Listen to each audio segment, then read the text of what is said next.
We beheld his glory.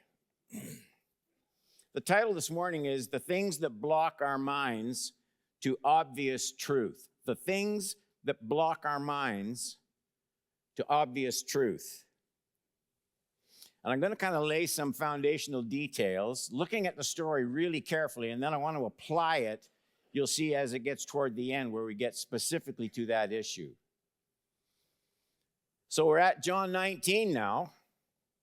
John 19, verse 1. I'm going to read 16 verses.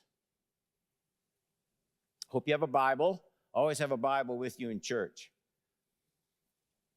19:1. Then Pilate took Jesus and flogged him.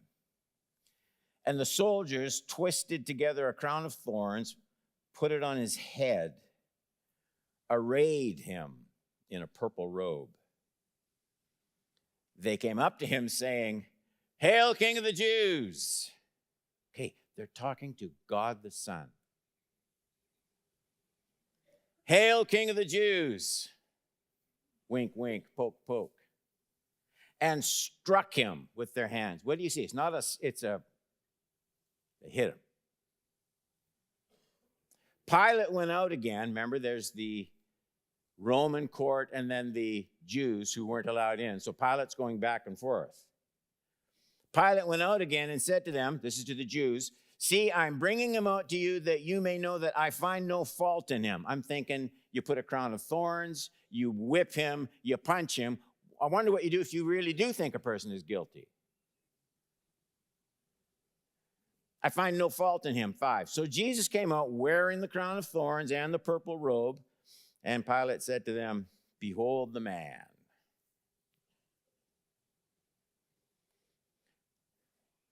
When the chief priests and officers saw him, they cried out, "Crucify him! Crucify him!" Pilate said to them, "Take him yourselves and crucify him. Again, for I find no fault in him." 7. The Jews answered him, "We have a law, and according to that law, he ought to die because he made himself the Son of God." Now look at this. When Pilate heard this statement, he was even more afraid. Something happens, according to John's account. He entered his headquarters, back in, away from the Jews. He entered his headquarters again and said to Jesus, "Where are you from?" Jesus, Son of God. Pilate's terrified, and the first thing he wants to ask him, "Where are you from anyway?" Jesus gave no answer. 10. So Pilate said to him, "You will not speak to me? Do you not know that I have authority to release you, authority to crucify you?"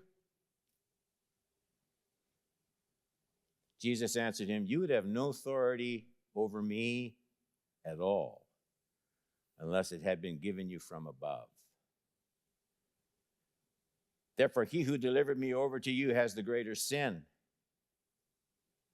From then on, Pilate sought to release him, but the Jews cried out, "If you release this man, you are not Caesar's friend." Everyone who makes himself a king opposes Caesar. So when Pilate heard these words, this was the kicker. When he heard these words, "You're going against Caesar, Pilate," he brought Jesus out, sat down on the judgment seat at the place called the Stone Pavement, and in Aramaic, Gabbatha. Now it was the day of preparation of the Passover. It was about the 6th hour. He said to the Jews, "Behold your king." They cried out, "Away with him! Away with him! Crucify him!" Pilate said to them, "Shall I crucify your king?" The chief priests answered, "We have no king but Caesar." So Pilate, he delivered him, Jesus, over to them to be crucified. It's good to read that whole story once in a while, you know. There are so many features in this account that kind of baffle the mind. We find ourselves groping for explanation at so many different points. The waters just get muddier and muddier the more you press some of the details. I mean, the text opens with Pilate telling the hollering crowd that he can't find any fault whatsoever in anything Jesus has done. That's in verse 4. And that declaration of innocence comes right on the heels of Pilate having Jesus almost beaten to death. That's in 1 and 2. And so we're left wondering, really, if this is how you treat someone in whom you can't find any guilt, what do you do with people that you really do find guilty of something? And as if that isn't enough, today's text closes with the Jewish people. What's more, the official Jewish religious leaders, they're pledging allegiance to the Caesar of the Roman oppressors rather than any descendant of Abraham or King David. 15. So these Old Testament scholars seem to have totally switched sides. They want Jesus stoned for blasphemy, and they pledge no other Lord but Caesar, who's been lording it over them. What's that all about? I mean, there must be an explanation for the topsy-turvy nature of these events. Nothing seems normal. And the explanation, as will unfold in today's teaching, is, well, no one knows quite what to do with the one on trial. He's got everybody mixed up and confused and baffled. The condemned has become a hot potato, forcing all sorts of irrational actions from those who refuse to acknowledge him on his own terms. And then, as now, you have to be willing to accept the truth about Jesus. Okay, point number 1.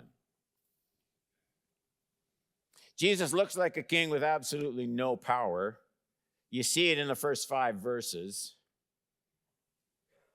Pilate took Jesus, flogged him. The soldiers twisted together a crown of thorns, put it on his head, arrayed him in a purple robe.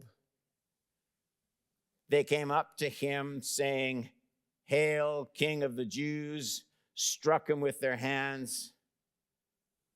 Pilate went out again and said to them, "See, I'm bringing him out to you so that you may know I find no fault in him." So Jesus came out wearing the crown of thorns and the purple robe. He can't get away from it. Pilate says, "Behold the man."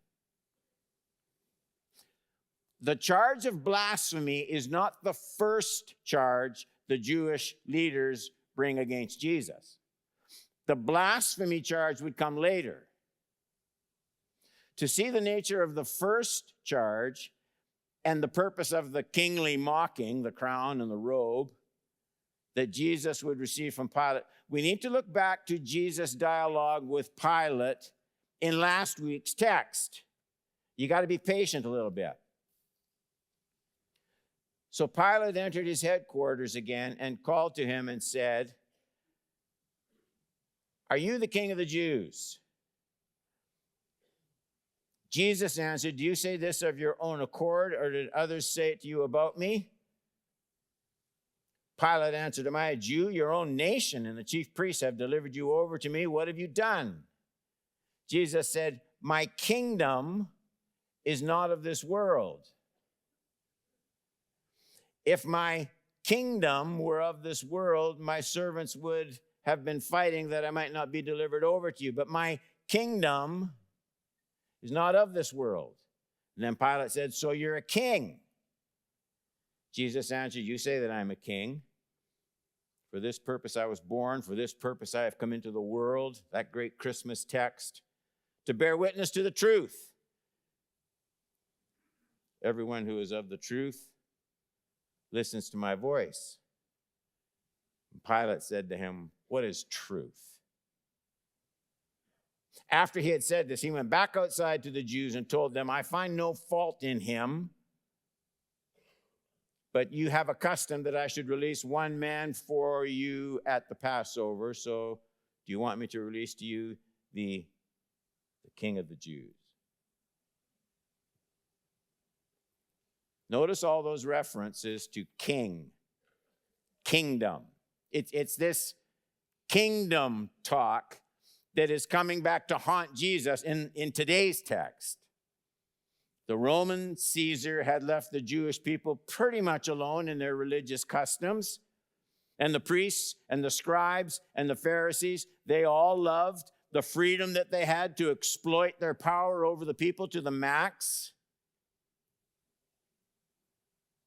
And because Jesus was so openly popular with the people, they wanted him out of the way. And the best way to do this, on their reckoning, was to present Pilate with the concocted threat of a Jesus who was there setting up a kingdom as an earthly rival power to Rome. That's the plan.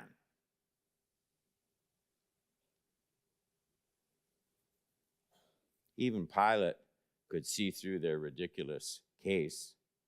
When Pilate had that crown of thorns and that purple robe thrown on the beaten body of Jesus, it's his way of saying to that Jewish mob, some kingdom.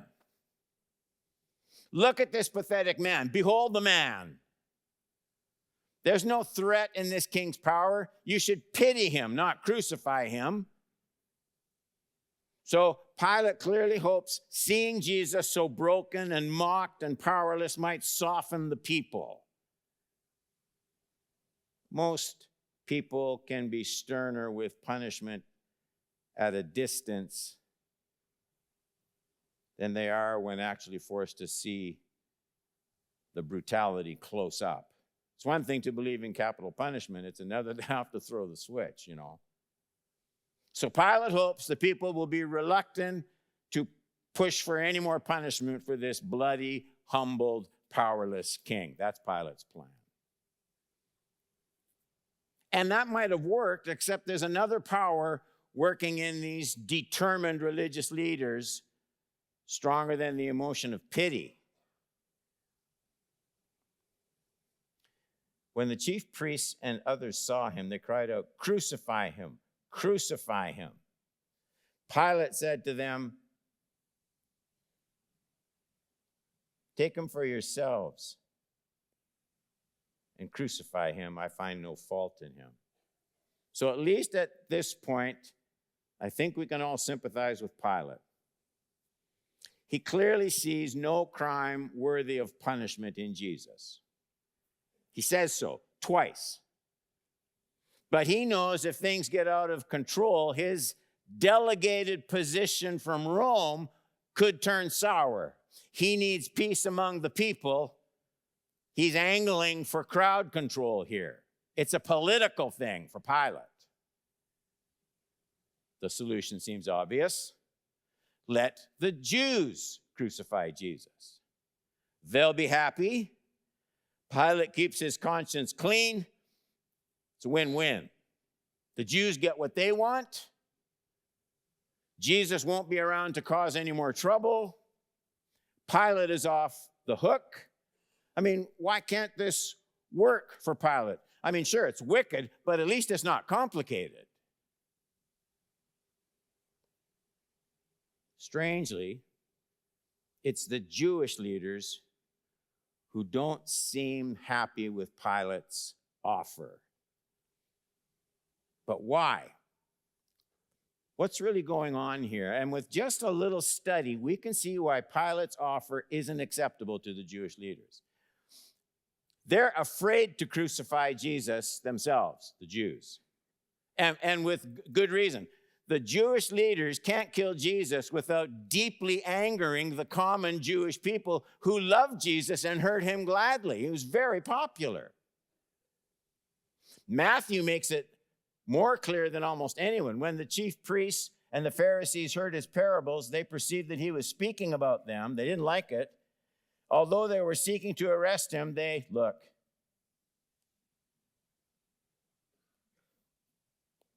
feared the crowds because they took Jesus to be a prophet.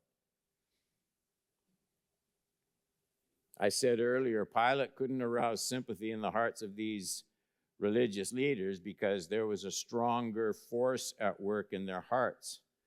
And now, we should be so grateful that we have the synoptic gospels, the different accounts. Now we're ready to look at Mark's account, the very same trial of Jesus. And if you're getting bored with the text, give yourself a shake here, because this is an important one. Now at the feast, he used to release for them one prisoner, remember, for whom they asked. And among the rebels in prison who had committed murder in the insurrection, there was a man called Barabbas. The crowd came up and began to ask Pilate to do as he usually did for them, and he answered, saying, "Do you want me to release to you the king of the Jews?" Look, for he perceived that it was out of envy that the chief priests had delivered him up. Envy. But the chief priests stirred up the crowd to have him release for them Barabbas instead. The leaders, the Jewish leaders, are envious of the popularity of Jesus with the people. And envy trumps sympathy every time. These religious leaders envied the kind of trust and love that Jesus received from the people because they didn't receive it. They could not afford to keep that kind of leader around. Jesus was a threat to their prestigious and affluent positions in the Jewish community. So when Pilate says, go ahead, crucify Jesus, they know they can't possibly do that and keep any kind of credibility with the people. Everybody's in a mess here. I wonder why. The mere presence of Jesus, look at this, the mere presence of Jesus, beaten, bloody, crown of thorns, bruised from being punched, purple robe on him. That presence of Jesus is still messing everything up for everybody. 3, the evidence of who Jesus actually is seems to start to haunt Pilate. I don't know if you've noticed this before, but if you look at 7 to 11, the Jews answer, we have a law, and according to that law, he ought to die because he made himself to be the Son of God. Here's a time word. When? As soon as Pilate heard this statement, he was even more afraid.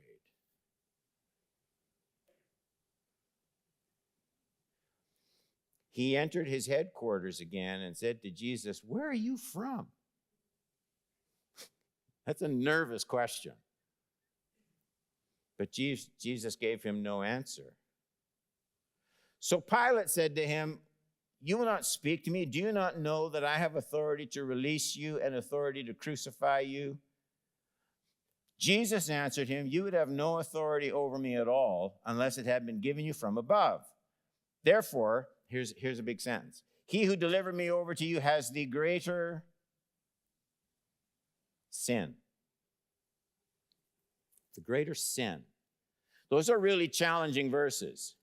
John means for us to notice something happens to Pilate when he hears these new charges of blasphemy, makes himself the Son of God. That's on the table. John makes it clear that Pilate was visibly affected by those words. But he doesn't tell us specifically why Pilate suddenly became, verse 8, even more afraid. Why? What happened?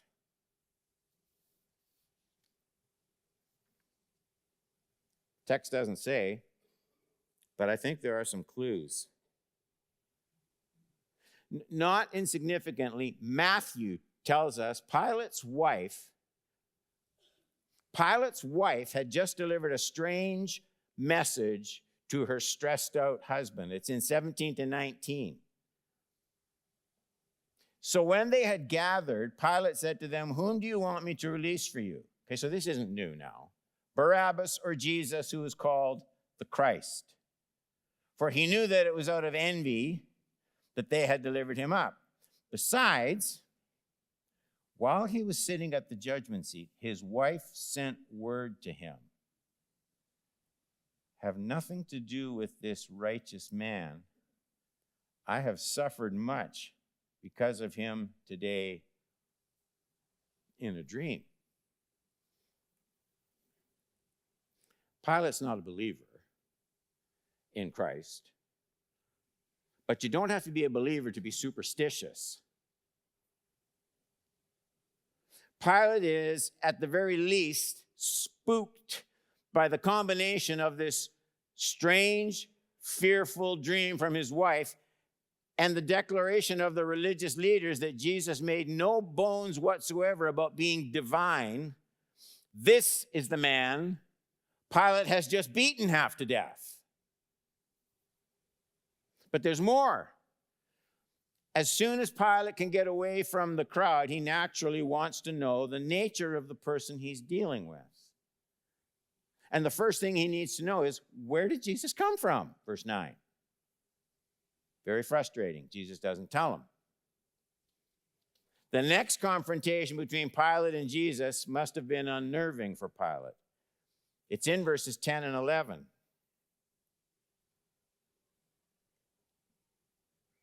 Wow, we got activity out there.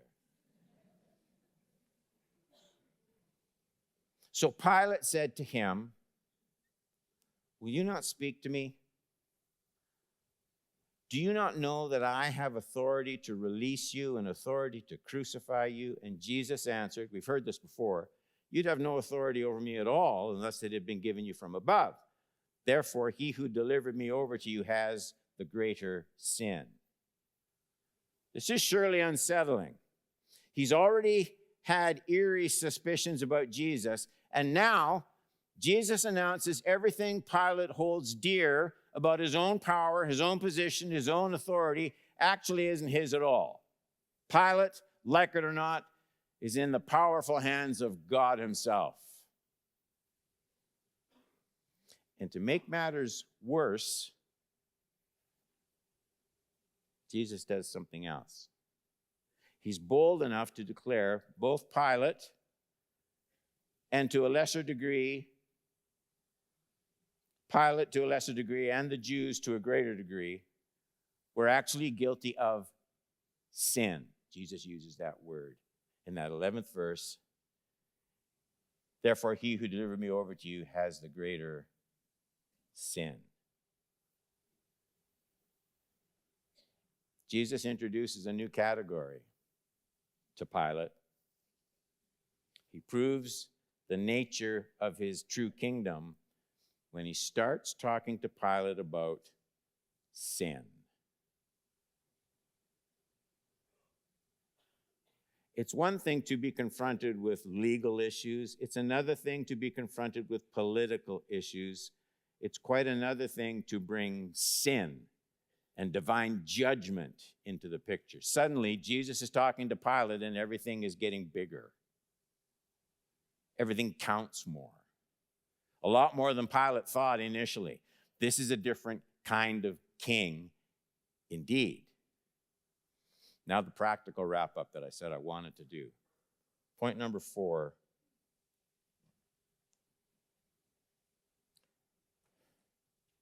Loyalty to Jesus isn't genuine until it defeats conflicting interests. Is that up there? Read that 4 with me out loud. Loyalty to Jesus isn't genuine until it defeats conflicting interests.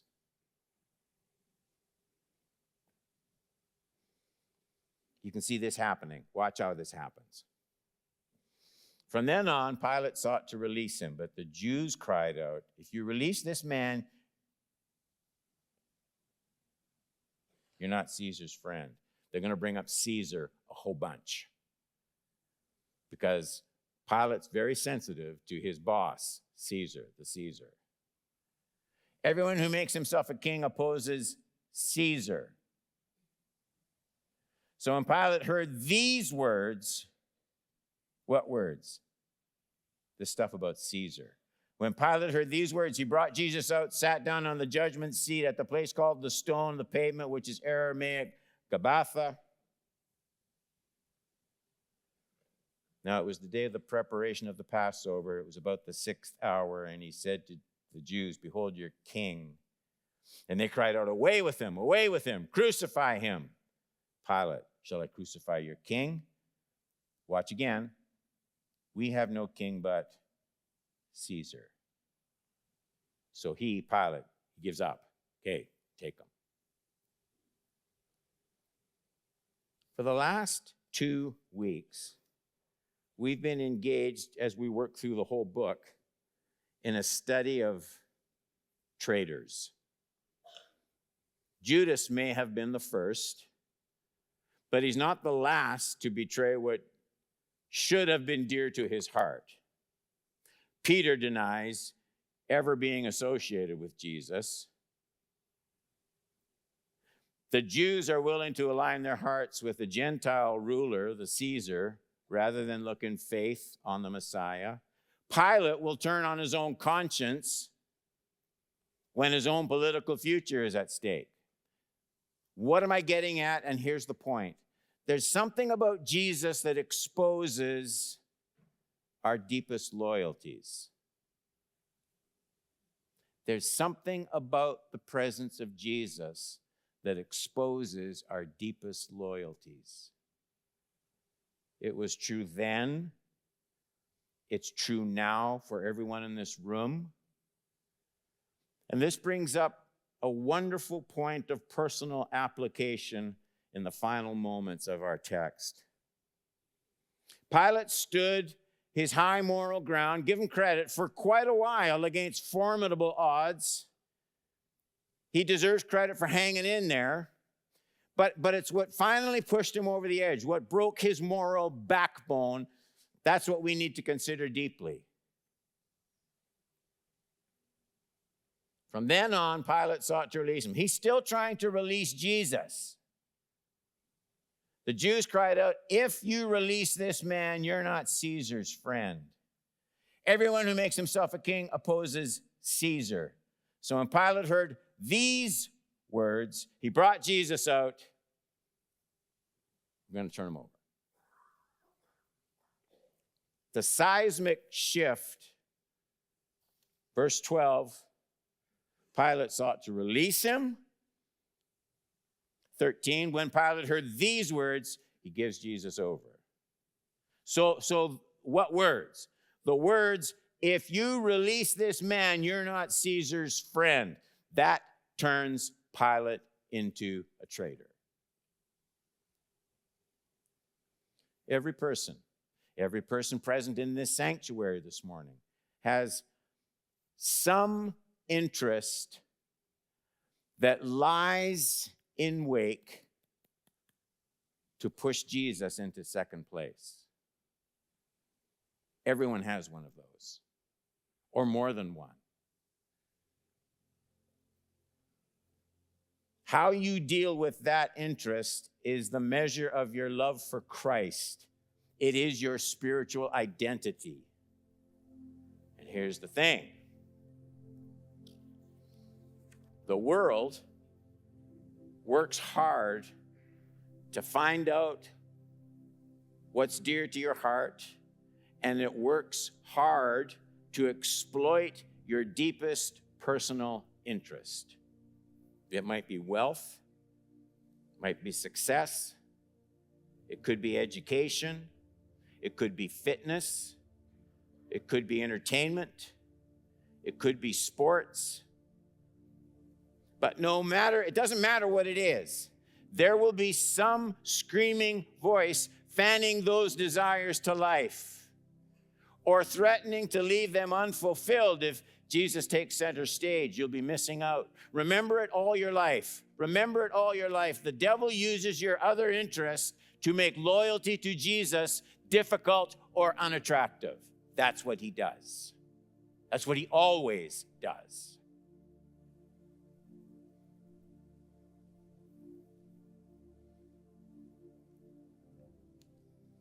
The enemy of your soul and the spirit of the age has only one hope. He must keep people from seeing the beauty of Jesus Christ. He must keep people from discovering. He must delude them into thinking they will lose their freedom. Some cherish joy if they submit to the lordship of Christ. They might lose friends, might lose influence, might lose power, might lose success. But Satan has to keep the smoke in the eyes of would-be disciples. He's good at what he does, church. He's good at what he does. He keeps just enough Christians right on the edge of serious venture in Christ's kingdom.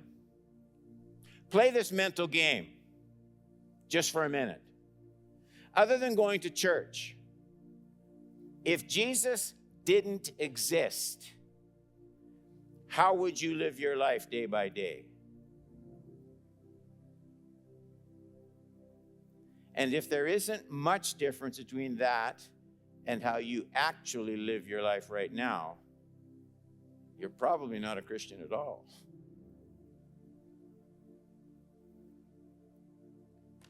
And you're missing out on life's very best. You're missing out on life's very best. Pilate, he holds out almost to the end, and then you're going to mess up your relationship with Caesar. That's everything to Pilate.